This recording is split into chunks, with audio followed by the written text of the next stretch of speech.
সোনাটিকে যে good boy নাকি? হ্যাঁ, কানে ঢাকা নিয়েছে, মোজা পড়েছে, দেখো ঘুমের থেকে উঠে।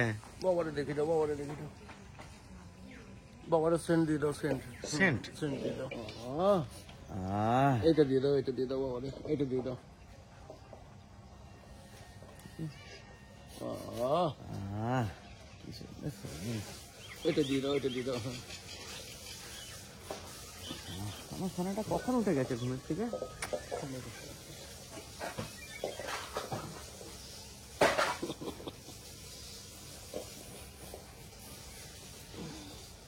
সত্যি শীতকালের মজাই আলাদা।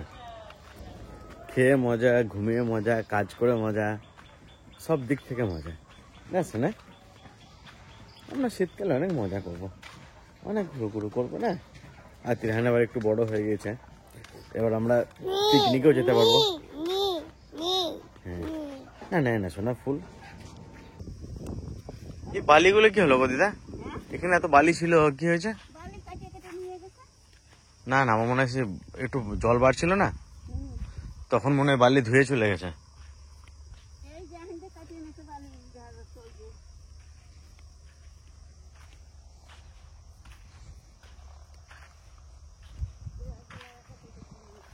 দেখুন এখানে চান করি আমরা, মাঝে মাঝে আসি চান করতে এখানে।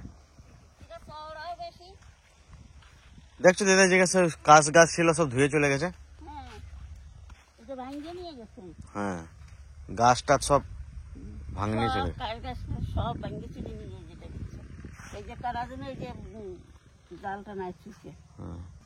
তো অনেকদিন পর নদীতে আসলাম। এই জায়গাগুলোতে আগে বালি ছিল, গাছ গাছ ছিল, জল বেড়েছিল প্রচুর, সব একদম ভেঙে নিয়ে চলে গেছে। দেখুন পুরো খাল হয়ে গেছে, সবজি পেতেছে মানে। সকালে এসেছিলাম মাঠে সবজি নিতে ঠাকুমার সাথে, সবজি টবজি নেওয়া হয়ে গেল, দেখে বাড়ির দিকে যাবো। তো নদীতে অনেকদিন আসে না, ভাবলাম একটু ঘুরে যাই।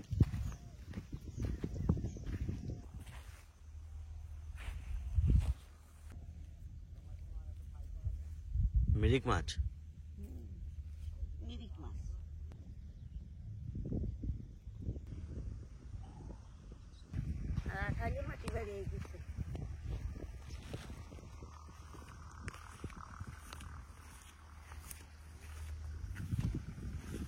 তো আজকে আমাদের বাড়িতে স্পেশাল কিছু গেস্ট আসছে। অনেক রাত্রে ঢুকে, প্রায় 1টা বেজে যাবে। তো দাদারা একটু আগে বেরিয়েছে। তো দাদারা কলকাতা সাইডে থাকে, তো এখন হাঁস টাস তো সব জায়গায় পাওয়া যায়, তাও একটা লোকাল গ্রামের একটা দেশি পাতি হাঁস, তার টেস্টই আলাদা। মানে শহরে যেগুলো পাওয়া যায় অনেক ক্ষেত্রে কি ফার্মের জিনিস পাওয়া যায়, ফার্মের হাঁস মুরগি। তো আমাদের এখানে লোকাল দেশি ঘরে চাষ করা হাঁস, চাষ করা নয় ঘরে পোষা, তো এর একটা টেস্টই আলাদা। তো শহর সাইডে থাকে, ধরুন খাসি টাসি এসব সবসময় পাওয়া যায়, এইসব গ্রামের হাঁস এসব খুব কম পাওয়া যায়, দেশি মুরগির ডিম। তো ভেবেছি আজকে দাদাদের জন্য হাঁসের মাংস রান্না করব, আর আমাদের বাড়ির হাঁসের ডিম আর দেশি মুরগির ডিম, এগুলো সাধারণত কম পাওয়া যায়, শহর সাইডে পাওয়া যায় কিন্তু সেই কোয়ালিটির পাওয়া যায় না। তো আজকে স্পেশাল দাদাদের জন্য স্পেশাল রান্না হচ্ছে। দেখুন সব রেডি, হাঁসের মাংস, এই যে আমাদের বাড়ির হাঁসের ডিম আর দেশি মুরগির ডিম। আজকে কি বাবা রান্না করবে নাকি? মাংসটা আমি করবো, ডিমের তরকারিটা তোমার মা করবে। আজকে আমার মনে হচ্ছে মাংসটা রান্না করবে। আচ্ছা, তোমার মন হচ্ছে রান্না করতে। রাত্রি 9:30টার সময় আমাদের রান্না শুরু হচ্ছে। এই রান্না খেতে খেতে প্রায় 12টা 1টা। আর আজকে কাকিমা নাই, রাজবান গিয়েছে, আর ঠাকুমা এখন আপাতত ঘরে ঘুমাচ্ছে। ঠাকুমা ঘুমিয়ে পড়েছে খেয়ে দে।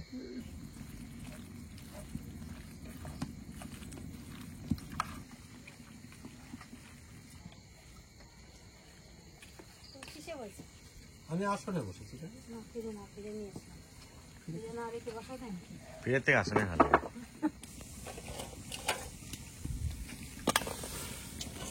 হাঁসের ডিম বলে এত চলে ফেলতে পারছো, পোল্ট্রি মুরগি হলে পটাশ করে ভেঙে যেত, আর হাঁসের ডিমের খোসা মোটা হয়ে যাবে।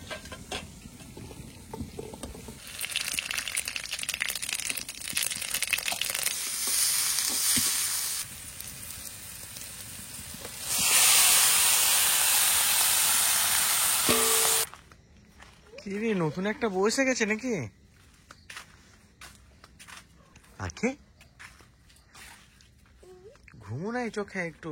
আমার ঘুম পেয়েছে বলে চুপ করে শুয়ে রয়েছি। পাখি আমার সোনাটা কেমন করে খায়? হাম হাম। আচ্ছা আমার কোলে আসো। দেখুন ভালো ভালো রান্না হোটেলে পাওয়া যায়, মানে স্ট্যান্ডার্ড রান্না, হাইফাই রান্না, কিন্তু আমাদের এইসব গ্রাম বাংলার একদম পাতি ঘরোয়া রান্না, এইসব রান্না আমি খাওয়াতে চাই সবাইকে যারা আমাদের বাড়িতে আসে।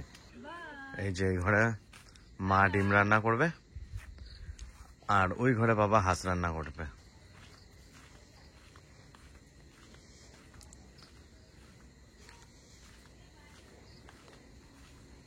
পেঁপেটা দেখো ভিতরে কোনো ফাঁপাই নেই, সামান্য একটু।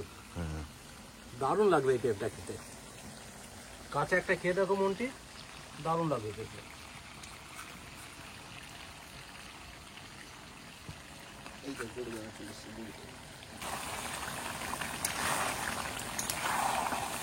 যখন এই জলটা পুরো টেনে নেবে মাংসটাতে, তখন পেঁপেটা দিতে হবে। ছাড়ছে সেগুলো ভালো। দারুণ থাকছে। এত সুন্দর হাঁসের ডিমের খোসা এখনো পর্যন্ত ছাড়াই নেই কোনোদিনও। যতক্ষণ কালচে কালার না আসবে কষাতে কষাতে, ততক্ষণ মনে করতে যে কষানো হয়নি।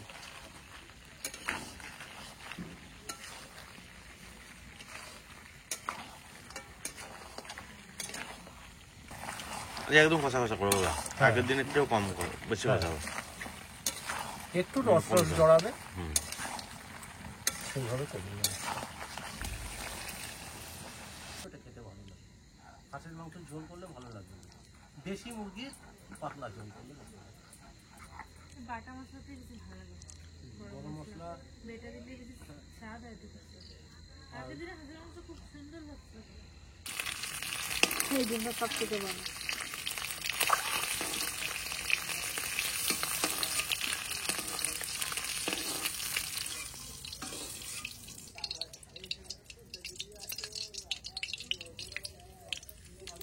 একদম কম মশলা হয়ে যায় বলো এই রান্নাটা। এই রান্না করতে কোনো সমস্যাই নেই, খুব ভালো রান্না করে তাড়াতাড়ি হয়।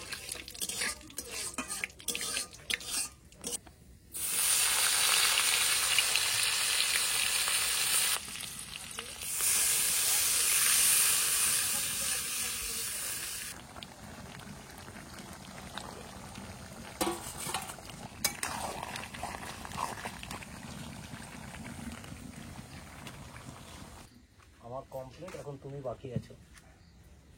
মোটামুটি 11:30টার মধ্যে সব রান্না কমপ্লিট। কটা বাজে এখন? এখন 11টা বাজতে গেল।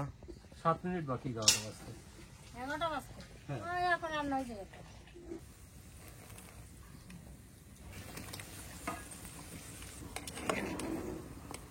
ঠিক আছে, সরষে, কাঁচা লঙ্কা, শুকনো লঙ্কা, আর জিরে আছে একটা।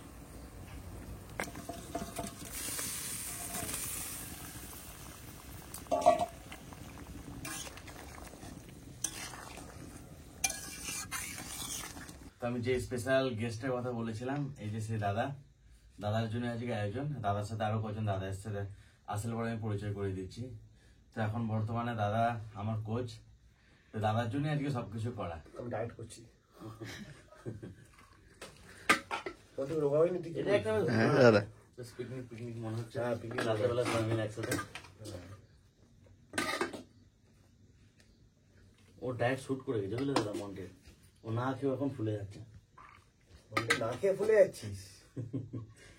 এটা তো হতে পারে না ভাই। তুই কালিম্পকে যা খেয়েছে না, ওই দাদা অনেকটাই খাবে দাদা। ওই পিছনে দাঁড়ান দাদা। হাঁসের দেশি হাঁসের ডিম, থ্যাংক ইউ ভেরি মাচ। এটা আমাদের বাড়ির মুরগি। Thank you. রুটি খাবে? রুটি বলে আমি ভাবলাম যে ছিল রুটি, তাই কিছু খাচ্ছিল।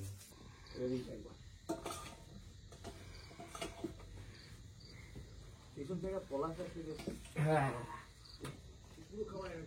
স্টোভ ফোভ নিয়ে এলো, বুঝলো? আমি স্টোভ টোভ নিয়ে এলো, রান্না করবো। একদিন করবো, হ্যাঁ। তখন সে কাজ করবো, রান্না করা ভিডিও কল করলে ভালো লাগবে। আমি করছি কটা বাজে? 2টো বাজে তো। হ্যাঁ, প্রেম করছি আমি। ভাত খাবো না? হাঁসের মাংস এখন ছোট ছোট পিস হবে না। Thank you very much. Thank you. আবার একটু পরে দাও। রুটিটা হাঁসের মাংস দিয়ে খেতে পারতিস। বললাম দেখ ভাই, দেশি মুরগির ডিম আর হাঁসের মাংস। তো এখন যদি দিনের বেলা হতো হয়তো অনেকজন দেখা করতে আসতো দাদার সাথে আমাদের জিমের। তো এখন তো এত রাত্রে কেউ নাই, এখন প্রায় রাত্রি 2:30 বাজতে চললো। তো যাই হোক, মানে এই খাবার একটা ফিলিংসই আলাদা। এই হাঁসের মাংস খেয়ে কিরকম চেহারাটা বানিয়েছে। হাঁসের মাংস রোজ খাবেন না আপনারা? আর হাঁসের মাংস খেতে গেলে এখানে আসতে হয় বোলপুরে। আর কিরকম হবে চেহারাটা? বাড়িতে বড় হবে।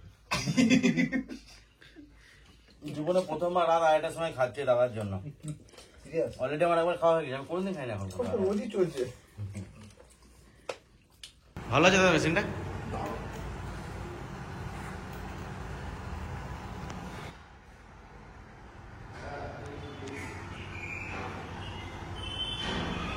আজকে জিম ছুটি, আজকে সানডে, তো জিম পুরো ফাঁকা আছে।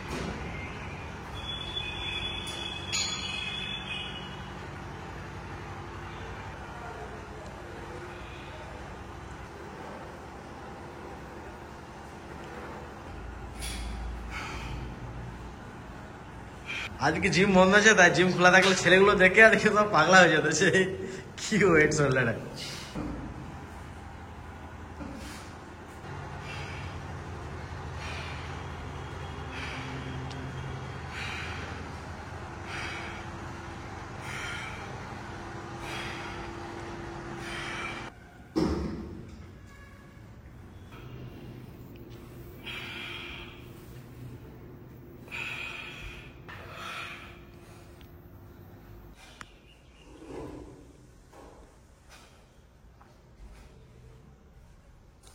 প্রায় শেষের দিকে বিশাল খুশি হচ্ছে বলো মা, যে প্রায় রুমখান হয়ে গেল। হ্যাঁ, বাথরুমে ঢুকে গেল। কতগুলো বাথরুম গো? কি সুন্দর হয়েছে আমার বাথরুমটা। বাথরুম আছে এই ঘরে। আমার বাথরুমটা কি সুন্দর। সব সুন্দর বাথরুম। ও, ওটা দেয়ালটা বন্ধ করে দিয়েছে, এইখানে ফাঁকা ছিল। ছিল। দেখিস না? এসে না এই বড়দাদার ঘর। বরদাদার রুম, এটা বরদাদার বাথরুম। কি সুন্দর হয়েছে মা। হ্যাঁ, টাইলস, টাইলসটা? টাইলসটা খুব সুন্দর। হেবি আমার নিচের টাইলসটা বেশি ভালো লাগছে। এটা তো বেশ খসখসে আছে, মানে ছিটে পড়ে না। হেবি সুন্দর লাগছে। আমার তো এই টাইলসটা বেশি পছন্দ হচ্ছে, দেয়ালেরটা খুব সুন্দর হচ্ছে বলো আমার ঘরটা। আমার তো মনে হচ্ছে এটা কাঠের মতো লাগছে। প্লাইয়ের মতো লাগছে দেখতে। হ্যাঁ, ওটা উঠেন। ভালো হয়েছে। কি সুন্দর বাথরুমটা। দাদা, বাথরুমটা ভালো আছে না? এই টাইলসগুলো ভালো লাগছে দেখতে। কোনটা এটা? হ্যাঁ, ওই ঘরটা দেখে আসছিল। হ্যাঁ, দরজা ছিল। ও মা, এটা কিন্তু ভেঙে দিয়ে খুব ভালো করেছে বলো। হ্যাঁ, অনেক বড় একটা জায়গা হয়ে গেছে বলো। নাহলে কোনো ছোট ছোট একটা এই জায়গা এরকম আছে। ছিল, জায়গাটা যে এখানে বড় ছিল না? কিছু একটা ভালো করে গেছে। দারুণ সুন্দর প্ল্যানিং করেছে। এবার কে করেছে প্ল্যানিং মা? জেঠিমা। জেঠিমা বলছে যে এই যে আরেকটা বাথরুম। হ্যাঁ, একটু ভালো সাফ করো না। হ্যাঁ, এই দেখো মা রান্নাঘরটা, এখনো কাজ বাকি আছে। সুন্দর এই রান্নাঘরটা। রান্নাঘরটা দারুণ হয়েছে, হ্যাঁ? ওয়াও। আমার এই ইয়েগুলো মার্বেল গুলো খুব ভালো লাগছে। এই বাপরে, তুমি দেখ কি ছিঁড়ি হয়ে গেল। কি পরিষ্কার দেখো না। চক চক করছে দেখো। একটু ধুলোই করেনি। কি সুন্দর হয়েছে রান্নাঘরটা। আমি যখন আসে দেখলাম তখন এই উল্টে দিয়েছিল। এখানে আমি গ্যাস লাগাবো। এখানে গ্যাস থাকবে, এখানে বেশি। আর এটা লাগবে, ফ্রিজটা বলছি। আমার কালার গুলো হেভি পছন্দ হয়েছে। কি চয়েস করেছে এগুলো জেঠু? আর কত বাবা কে ফেলেছে? শোনো, রান্না করবে গরম না না? এই যে রুমগুলো হচ্ছে এগুলো হচ্ছে জেঠুরা তো কদিন পরে এই যে রুমগুলো হচ্ছে এগুলো হচ্ছে জেঠুদের রুম। জেঠুরা তো কদিন পরে আসবে, ঠাকুরদাদের কাজ আছে সামনে, ওই জন্য আগে আগে হয়ে যাচ্ছে। তাহলে জেঠিমারা আসবে, বুনিরা আসবে, সবাই আসবে, সবাই এসে থাকতে পারবে তাহলে। এবার আমাদের বাড়িতে আর কোনো অসুবিধা হবে না লোকজন আসলে। আগে কোনো রুমই ছিল না, কেউ আসলে পরে আমাদের রুমে থাকতো, বারান্দায়। বারান্দায় থাকতো, কিন্তু এবার আর কোনো অসুবিধা হবে না। আমাদের বিয়ের সময় তো বারান্দায় সবাই শুয়েছিল বলো। বাবা, আর এই যে রুমগুলো দেখছেন এগুলো সব জেঠুই বানাচ্ছে। আর দেখে ওই দাদারা একটু আগে বাড়ি গেল, আমিও দেখি একটু আজকে বেরোবো। আর এই ব্লগটা এখানে শেষ করে দিচ্ছি, দেখা হচ্ছে নেক্সট ব্লগে। আর কেমন লাগলো সবকিছু জানাবেন, এই যে রুমটা সবকিছু।